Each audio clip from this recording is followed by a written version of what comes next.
По гласањето на публиката на Меѓународниот саем за современа уметност во Солун, од вкупно 4 награди кои се доделуваат, 2 отидоа за изложбата Неочекуван диалог меѓу Пикасо и Мице Јанкуловски.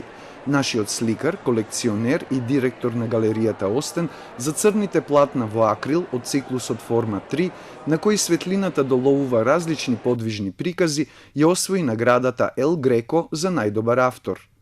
Со градењето, црната боја, како што се движи сонцето, така и ефектот, што јас сум го правил механички, природата се за концептот на изложбата, во која платната на Јанкуловски диалогизираат со керамиките на Пикасо, дел од колекцијата на галеријата Остен, а дел од друг грчки колекционер, награден е кураторот од Атина Стефанидис.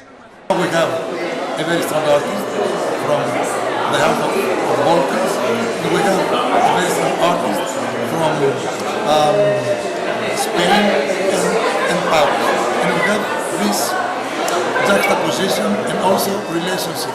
Јанкуловски за прв пат се представи на Саемот за современа уметност во Солун на првото негово издание во 2016 година.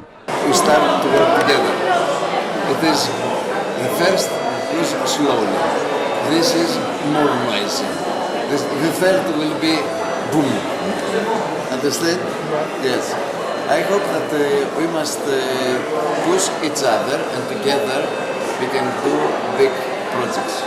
Овие представувања се најдобар пример за она што е наша заложба, што реков, за културна дипломатија, меѓутоа и за разбивање на стереотипите и затворености кои што имавме, особено во соседите. Меѓу 38 галерии од Европа, Азија, Америка и Грција, нашата земја на Саемот ја представува и 62 годишниот Центар за современа ликовна уметност од Прилеп.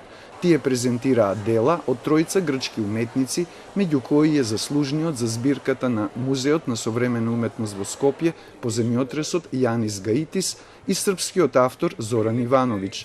Саемот за современа уметност во Солун трае од 21 до 24 ноември.